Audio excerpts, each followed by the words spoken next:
Hello students, कैसे हो आप सब। तो students, welcome back to my channel economics fair burner by Rishu Agarwal.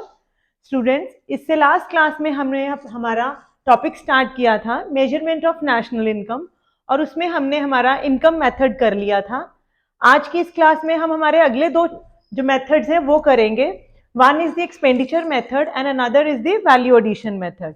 तो स्टूडेंट्स, हम स्टार्ट करते हैं हमारे एक्सपेंडिचर मेथड से, पर उससे पहले मेरी आप सबसे एक रिक्वेस्ट है कि मेरी इस वीडियो को लाइक करें, मेरे इस चैनल को सब्सक्राइब करें और लेटेस्ट अपडेट के लिए बेल आइकन दबाएं। तो students, without wasting our time, let's start our expenditure method. Students, जो फर्स्ट हमने मेथड किया था इनकम मेथड, उसमें क्या था कि जितने भी फैक्टर्स ऑफ प्रोडक्शन थे उनको अपनी फैक्टर सर्विसेज के लिए क्या मिल रही थी, फैक्टर इनकम मिल रही थी। तो उस फैक्टर इनकम का वो लोग क्या करते हैं, वो उसको स्पेंड करते हैं in order to fulfil their needs. तो जितनी भी फैक्टर इनकम्स थी सारी उन्होंने स्पेंड कर दी, और जब हमने जितना भी उनका जो इनकम स्पेंड हुआ, जब एज ए सम टोटल उसका लिया, तो उससे हमारी नेशनल इनकम निकल आएगी विद द एक्सपेंडिचर मेथड। तो स्टूडेंट्स, अगर मैं बात करूं कि how the national income is measured with the expenditure method, so I can say that when we measure national income as a sum total of the expenditures done by all the sectors, all the four sectors. Which are those four sectors? They are the households, the firms, the government and the foreign sectors. और जितना भी हमारे चारों sectors ने expenditure किया है, जब हम उनका सम टोटल कर देते हैं, we get our national income with the expenditure method. तो स्टूडेंट्स, हमारा एक्सपेंडिचर मेथड से भी क्या निकलता है, जीडीपी एमपी। हमारे एक्सपेंडिचर मेथड से हमारे पास आता है जीडीपी एमपी। चलिए हम बात करते हैं इसके कंपोनेंट्स की। जो एक्सपेंडिचर मेथड है उसके हमारे पास 4 कंपोनेंट्स होते हैं। जैसे 4 सेक्टर्स हैं, उन्हीं 4 सेक्टर्स के द्वारा किया गया जो एक्सपेंडिचर है, जब उनका सम टोटल होता है तो हमारा नेशनल इनकम निकलता है। इसीलिए हमारे एक्सपेंडिचर मेथड के भी यहाँ पे 4 कंपोनेंट्स हैं, और वो 4 कंपोनेंट्स कैसे हैं, देखिए students. First is the private final consumption expenditure. तो प्राइवेट फाइनल कंजप्शन एक्सपेंडिचर किसकी तरफ से हो गया, it is from the house hold sector. तो जितना भी हाउस होल्ड, जितने भी प्राइवेट जो कंज्यूमर्स हैं, वो अपनी इनकम को स्पेंड करते हैं in order to fulfil their needs, that is the private final consumption expenditure. दूसरा हमारे पास आ जाता है गवर्नमेंट फाइनल कंजप्शन एक्सपेंडिचर। तो गवर्नमेंट जितना भी है खर्चा जो है करती है, किस चीज पे करती है, लॉ, ऑर्डर, डिफेंस एटसेट्रा पे, that is the government final consumption expenditure, and this is the another component of the expenditure method. इसी तरह से जो थर्ड कंपोनेंट इसका होता है, that is the gross domestic capital formation.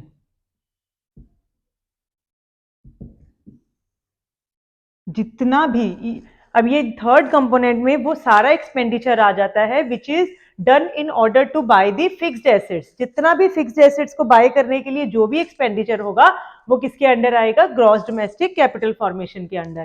इसमें चाहे वो फिक्स्ड एसेट्स जो है वो चाहे प्राइवेट कंज्यूमर्स ने बाय किए हों, उसको हम क्या बोलते हैं, gross residential construction. Gross residential construction हो, चाहे वो ग्रॉस कैपिटल फॉर्मेशन हो, और the third one is the gross public investment.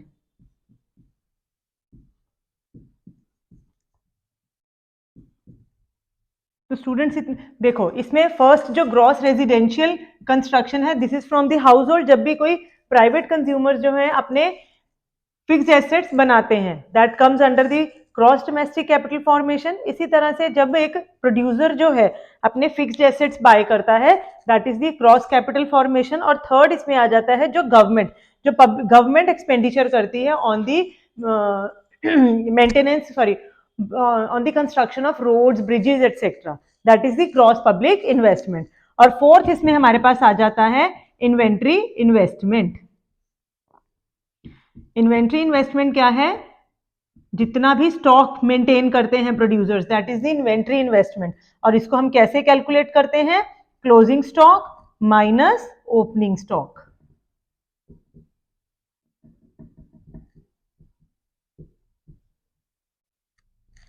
Right, तो थर्ड हमारा कंपोनेंट हो गया ग्रॉस डोमेस्टिक कैपिटल फॉर्मेशन।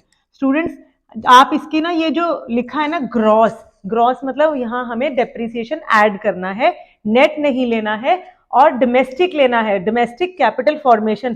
पूरा वर्ड ध्यान से अपने क्वेश्चंस में पढ़ना और फिर उसको लेना। चलिए जब हम प्रैक्टिकल्स करेंगे बाकी हम तब अंडरस्टैंड करेंगे। और फोर्थ कंपोनेंट इसमें हमारे पास आ जाता है नेट एक्सपोर्ट्स। नेट एक्सपोर्ट्स आपको पता ही है हम कैसे निकालते हैं, एक्सपोर्ट्स माइनस इंपोर्ट्स। तो जब हम इन चारों कंपोनेंट्स को प्लस कर देंगे we will get our GDP MP और national income with the expenditure method. और नेशनल इनकम हमें पता है क्या होती है, एनएनपी एफसी। जीडीपी एमपी से एनएनपी एफसी तक कैसे जाना है ये हम हमारी लास्ट वीडियोस में देख ही चुके हैं। तो स्टूडेंट्स आई होप आपको इसके कंपोनेंट्स क्वाइट क्लियर हैं। तो हम एक प्रैक्टिकल करते हैं इससे रिलेटेड। तो ये स्टूडेंट्स अब हमारे पास एक प्रैक्टिकल है जिसे हमें एक्सपेंडिचर मेथड से सॉल्व करना है। तो हमारे पास हमें क्या निकालना है, देखिए कैलकुलेट जीडीपी एफसी। हमारे पास इंफॉर्मेशन गिवन है, private final consumption expenditure, net domestic capital formation is given, change in stock is given. तो what is change in stock? It is closing stock minus opening stock. Net factor income from abroad is given -20, net indirect taxes है हमारे पास, government final consumption expenditure है, net exports है, and consumption of fixed capital which is also known as depreciation है हमारे पास 50। तो इससे अब हमें क्या निकालना है, जीडीपी एफसी। अब हमारे पास जो हमारे कंपोनेंट्स होते हैं एक्सपेंडिचर मेथड के वो थे private final consumption expenditure plus government final consumption expenditure plus gross domestic capital formation and plus net exports. तो let's find out and fill the values according to the components. तो first हमारे पास है private final consumption expenditure.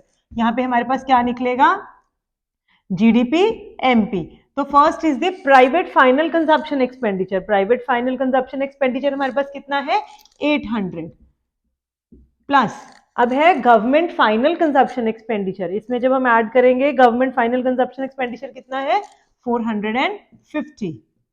The next component is gross domestic capital formation. Students हमारे पास देखो question में क्या given है, नेट डोमेस्टिक कैपिटल फॉर्मेशन, और हमें चाहिए क्या, ग्रॉस। तो नेट से ग्रॉस पर जाने के लिए हमें क्या करना पड़ता है, डेप्रिसिएशन को ऐड करना पड़ता है। तो यहाँ पे हमारे पास नेट का कितना, net domestic capital formation is 150। इसमें जब हम ऐड कर देंगे हमारी डेप्रिसिएशन 50 तो हमारे पास वो क्या बन जाएगा, gross domestic capital formation. Right, और इसके बाद हमारे पास क्या है, third is the fourth one is the net exports. तो नेट एक्सपोर्ट्स की हमारे पास वैल्यू गिवन है -30। जब हम इसको कैलकुलेट करेंगे तो हमारे पास वैल्यू आ जाएगी, ये आ गई 800 प्लस 450 प्लस 200 650 1450, ये आ गई हमारे पास 1420 रुपीज, और ये है हमारी करोड़ में यहाँ पे। तो ये हमारे पास जीडीपी एमपी कितना आ गया है, 1420 करोड़। अब हमें निकालना क्या है students, it is GDP FC. तो जो हमें निकालना है वो लेफ्ट साइड पे और जो हमें गिवन है वो राइट साइड पे। तो जी से जी पे same, D is again same, P is again same. तो एमपी से हमें एफसी पे जाना है। What will do, will deduct net indirect taxes from GDP MP. GDP MP का वैल्यू है 1420 minus net indirect taxes it is 120। तो 1420 में से 120 अगर हम माइनस कर देंगे हमारे पास 1300 करोड़ जो है वो निकल आएगा, that is the GDP FC. तो स्टूडेंट्स ये हमारा एक प्रैक्टिकल था related to the expenditure method. इससे रिलेटेड आप और भी प्रैक्टिकल सॉल्व कीजिए। अब हम हमारा नेक्स्ट मेथड करेंगे वैल्यू एडेड मेथड। नेक्स्ट हमारे पास है वैल्यू एडेड मेथड जिसको हम प्रोडक्ट मेथड भी बोलते हैं।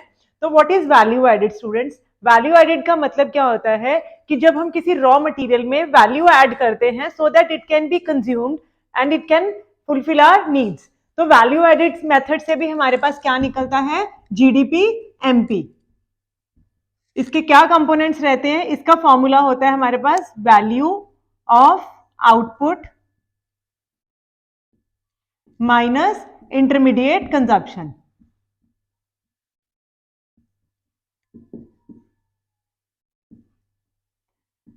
तो स्टूडेंट्स हमारे पास वैल्यू एडेड का क्या मेथड है, क्या फॉर्मूला है, value of output minus intermediate consumption. तो सबसे पहले हमें ये पता होना चाहिए कि वैल्यू ऑफ आउटपुट जो है उसको हम कैसे कैलकुलेट करते हैं। तो value of output is equal to the sales plus change in stock. तो चेंज इन स्टॉक कैसे निकालते हैं ये आपको स्टूडेंट्स क्वाइट क्लियर है। This is equal to the closing stock minus opening stock.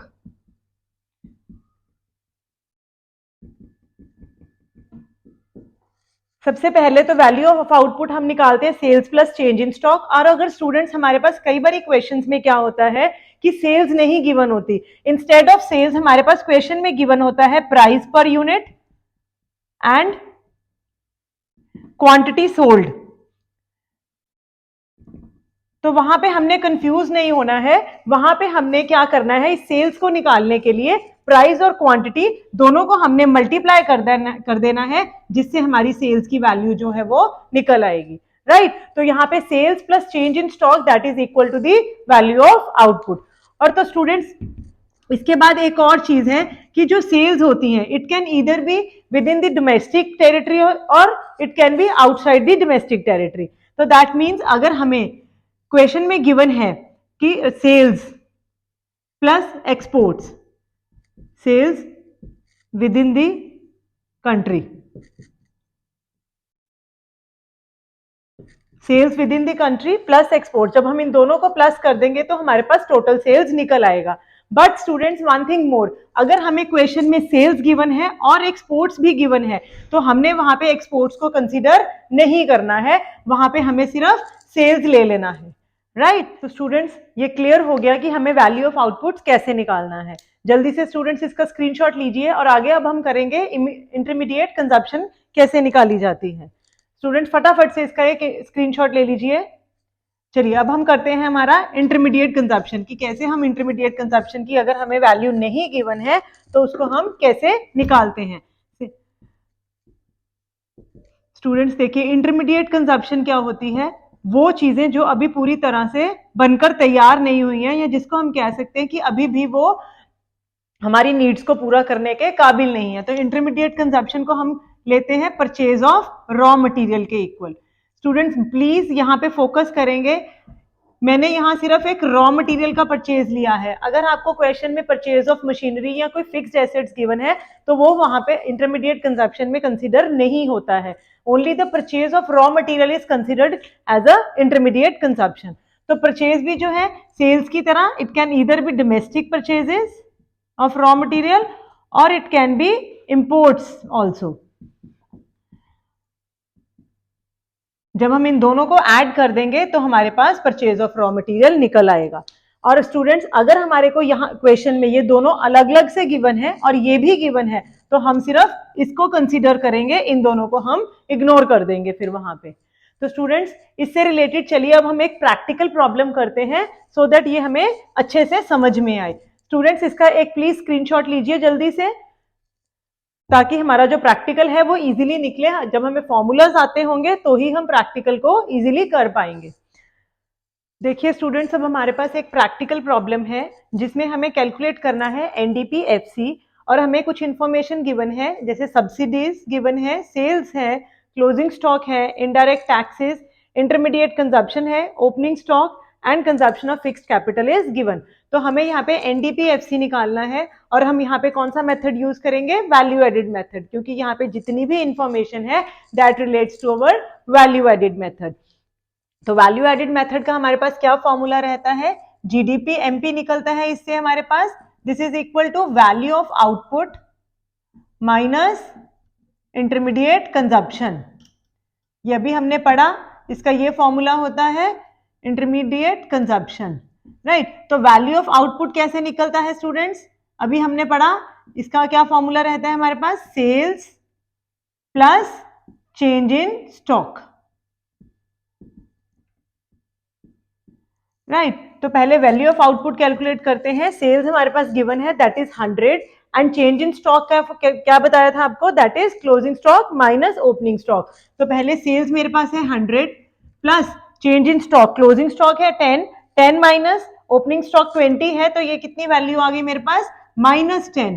तो यहाँ पे मेरी वैल्यू ऑफ आउटपुट निकल आई है 90। अब इसमें से मुझे क्या माइनस करना है, हमारा इंटरमीडिएट कंजप्शन। अब स्टूडेंट्स हमारे पास इंटरमीडिएट कंजप्शन डायरेक्टली 30 गिवन है, तो इसको हम 30 यहाँ लिख लेते हैं। यहाँ पे हमारे पास जीडीपी एमपी की वैल्यू कितनी आ गई है, दैट इज 60 करोड़, राइट। तो यहां से अब हमने निकालना पर क्या है, एनडीपी एफसी। अगेन जो निकालना है वो हमेशा लेफ्ट साइड पे एफसी, और जो हमारे पास है वो राइट साइड पे जीडीपी एमपी। तो जी से अब हमें एन पे जाना है, what will do, will deduct the depreciation, D same, P same. अब हमें एमपी से एफसी पे जाना है, तो एमपी से एफसी पे जाने के लिए हम क्या करते हैं, नेट इनडायरेक्ट टैक्सेस को माइनस कर देते हैं। जीडीपी की एमपी का वैल्यू हमारे पास 60 है, depreciation consumption of fixed capital, इसको जिसको हम डेप्रिसिएशन बोलते हैं, it is 15। Net indirect taxes, net indirect taxes हम देखिए, इन नेट इनडायरेक्ट टैक्सेस आपको पता है इनडायरेक्ट टैक्सेस माइनस सब्सिडीज होता है, तो इनडायरेक्ट टैक्सेस मेरे पास 5 है, यहाँ सब्सिडीज 1 है, 5 माइनस 1 4, तो मेरे नेट इनडायरेक्ट टैक्सेस की वैल्यू कितनी है 4। 60 माइनस 19, ये कितना आ गया, ₹41 करोड़। तो यहाँ पे एनडीपीएफसी की जो वैल्यू है मेरे पास कितनी निकली है, दैट इज 41 करोड़। तो स्टूडेंट्स इसका जल्दी से स्क्रीनशॉट ले लीजिए, जल्दी से इसका स्क्रीनशॉट लीजिए और इससे रिलेटेड और प्रैक्टिकल सॉल्व करना। ये चीज आपको जब तक आप खुद प्रैक्टिकल्स नहीं करेंगे ना स्टूडेंट्स, तब तक ये आपको अंडरस्टैंड नहीं होगा। तो इससे रिलेटेड प्रैक्टिकल सॉल्व कीजिए, एक्सपेंडिचर मेथड से भी कीजिए और इनकम मेथड से भी कीजिए। तो स्टूडेंट्स अब आप खुद प्रैक्टिकल सॉल्व कीजिए, तीनों मेथड से सॉल्व करिएगा, वैल्यू एडेड, इनकम मेथड और एक्सपेंडिचर मेथड, तीनों से आप प्रैक्टिकल सॉल्व करेंगे तो ये चीजें आपको ज्यादा अच्छे से समझ आएंगी। आज के लिए इतना ही स्टूडेंट्स। तो अगर आपको कभी भी कोई प्रॉब्लम आए, आप हमें कमेंट सेक्शन में कमेंट कीजिए ताकि हम आपकी प्रॉब्लम को सॉल्व कर सकें। स्टूडेंट्स मिलते हैं हम आपको अपनी अगली क्लास में, तब तक के लिए खूब पढ़िए, पढ़ते रहिए, एंड बाय फॉर टुडे।